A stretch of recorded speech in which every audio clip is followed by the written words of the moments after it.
આમંત્રિત મિત્રો, મારા સાથીઓ, આજે આપણે ભારતના ગણતંત્ર દિવસની ઉજવણી કરી રહ્યા છીએ। આ દિવસ આપણા માટે ખૂબ જ મહત્વનો છે, કારણ કે આ દિવસે આપણું બંધારણ અમલમાં આવ્યું હતું। આપણે આપણા દેશના સર્વોભ્રમ, સમાજવાદી, ધર્મનિરપેક્ષ ગણતંત્ર રાષ્ટ્ર બન્યા હતા।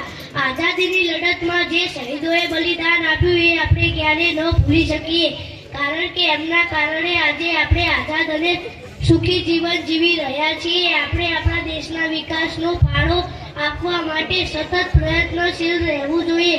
આપણા દેશની એકતા અને અખંડિતતા ઉપર આપણે કામ કરવું જોઈએ। આપણે બધાએ ભારતીય હોવાનો ગર્વ અનુભવી રહ્યા છીએ। આપણે બધાએ આપણા દેશને આગળ